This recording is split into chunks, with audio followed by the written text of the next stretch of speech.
All right, in this section, we want to talk a bit more about the order book, which is also known as the order limp. Now, please open up your NinjaTrader console. Go to the new section and then open up the Superdom or Superdom window. Guys, some call it Superdom, some call it Superdom, and some call it the order book. It doesn't matter. Well, guys, the market is closed right now where I am because the futures market is closed for an hour. Now, in winter time for me in Spain, it's closed from 10 to 11. Okay, this is the order book, guys. If you notice, let me see if I have a MetaTrader. Oh, there is one actually. I have a MetaTrader open here. Well, that's great. I can explain it to you using the MetaTrader I have open here. Okay, guys, let's take a moment here. We have several different types of orders. There are market orders, which are where we enter a position, meaning we buy or sell in order to enter the market. There are orders where we place a sell limit above the price or a buy limit below the price. Okay, the orders where we buy or sell instantly are called market or aggressive because I aggressively bought or aggressively sold. But orders where we set a sell limit to activate when the price reaches it are called passive, and we also call buy limits passive. Now, in the order book, we have a sell side and a buy side. Sell is the sell limit we placed. Buy is the buy limit we placed. And in other words, the right side, which is sell, is called the ask. And the left side is called the bid, which is the buy. Okay? So if we happen to say it bought from the bid or hit the ask, it means it traded with the bid. Well, I'll show you right here. I actually have a picture that I prepared beforehand. If I can find it, I'll show it to you. If I can't find it, then I'll just have to take a screenshot of this order book for you. Okay? I have it here. Great. Let me just save it. Well, it says I can't. Let me try again. Let me take a picture and we'll talk using the picture. It's much better if I can zoom in. Okay, so I'll save this on the desktop and let it save. Okay, it's saved and I'll enlarge this picture for you. I'll put this aside now and talk using the picture. Guys, if you notice, on the right there are some numbers at the top and on the left some numbers at the bottom. I said if I place a sell limit, it gets added to these, and if I place a buy limit, it gets added to these. Okay, well, either passive, sell passive, or buy passive. And if someone happens to click the buy button in their MetaTrader, who should they trade with? They have to trade with the person who placed a sell limit here. If I place a sell limit here, I want to sell it, right? Who should I sell it to? I have to sell to someone who is a buyer. So someone who hits an aggressive buy here buys from me and I sell to them. And conversely, someone who enters an aggressive sell here comes from here. Someone who has placed a buy limit or an order in the bid section executes the trade and sells to them. Okay? Here, if I hit the aggressive buy button, I buy from someone who has placed a passive sell order. And if I hit sell market, hit aggressive sell, I sell to someone who is here in the buys, passive buy, or buy limit placed. So that's that. Now let me put MetaTrader aside and go talk to you about Footprint. Guys, for Footprint, I've prepared a picture beforehand.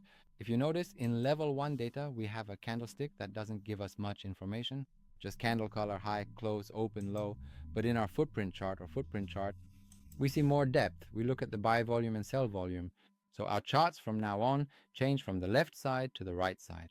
Now our footprint gives us a shape like this. Guys, I'll introduce footprint to you a lot in the course, and there are many tools, and some call it chart box, some call it order flow. It doesn't matter, they're all the same.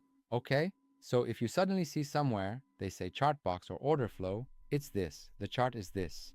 We call it footprint. Okay, guys, we have a high, a close, an open, a low, and a series of columns on the right, a series of columns on the left. And we have a traded ask, a traded bid, and also a VPOC or VPOC, where the highest volume hit is shown to us in footprints. Now, this happened to fall in the middle by chance.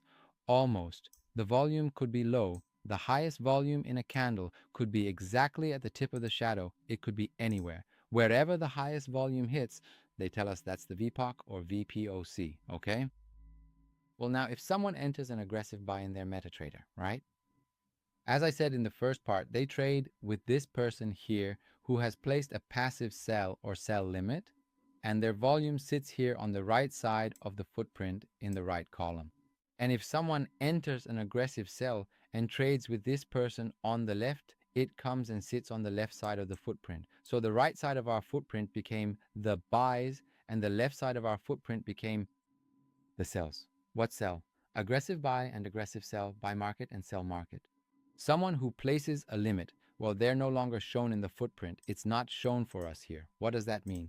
It means, for example, I've placed a sell limit or buy limit in MetaTrader. My sell limit comes here and my buy limit comes here. But if I go and buy 10 lots, buy 10 lots, well, someone must have placed an order here for me to trade with, and these 10 lots of mine will sit on the right side of the footprint.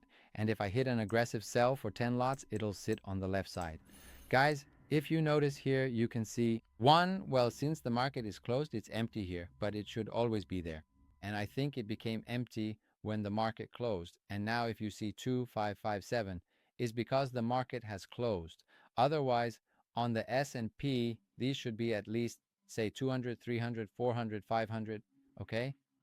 Well, because this is for the S&P, ES, this is for the S&P. Well, if you notice, there's a 1 point difference, meaning here it's 2, here it's 1. It's not directly across. It's not across from this. Why? Because our auction always has a 1 tick difference between the bid and the ask. And you all know that the bid ask is the same difference we see in MetaTrader, identified as the spread. In the Forex market, there's always a 1 tick difference between the bid and the ask. And that's why we see the numbers in the footprint diagonally.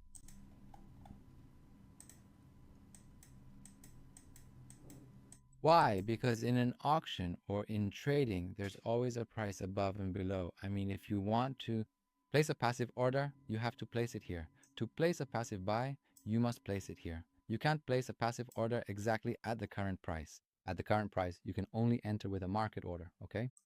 And that's why there's a 1 tick difference. If I want to, at the very same price that's green now, 58.45.50, enter a buy, I have to use a buy market order. And if I want to place a buy limit, I have to place the limit here. I have to place the limit below the price and the opposite for a sell. So this is the order book on our right, and on your left is the footprint. Now, we have another tool that I'll hopefully have here, which I know I do, called time and sales list. Where did it go? Time and sales list. Here it is, time and sales list, guys. Since the market is closed now, it's not moving. When we get into the examples and talk more technically, it will move. It's actually better that the market is closed, because if it moves very fast, especially when there's volume. If you happen to see someone with the time and sales list in the corner of their chart watching it, be sure it's just for show, because it moves so fast that you can't even read it unless they've changed the numbers here. For example, if I said only show me values greater than 15, well, unless they've changed the numbers, which you don't even need to do. Later, in the more technical part, I'll tell you how to set the volumes. So it only shows large volumes on the chart for you, and there's no need. I mean, no need keep time and sales in the corner of your chart. And if anyone else has it there, they're just showing off, because time and sales is for algorithms. All right, in the first part, I said if someone places a market buy, they buy from this person who has a passive sell order here, and that person sells to them. The volume first appears in the time and sales list, green for a buy and red for a sell. Then it moves to the right side of the footprint for buys and the left side for sells. Okay, guys, now let's talk about time and sales. Guys, what does time and sales give us? Time, price, meaning the price it traded at during that time, size, which is how many lots were traded, and SF, or split, which tells us that these 25 lots purchased were across 7 orders. Okay? Then there's CD, or cumulative delta, which we'll cover later. Okay? So this is our order book, the middle is our time and sales list, and the left is our footprint. You don't even necessarily need time and sales. But as we get into more specialized topics, you'll see you can get volumes from time and sales. Buy and sell volumes are very important. All right, in the next part, let's talk about volume, profile, and VWAP. The part after that will be CVD, and then we'll move on. We'll discuss some specific strategies suitable for this introductory course. Okay, well, I'll see you in the next part.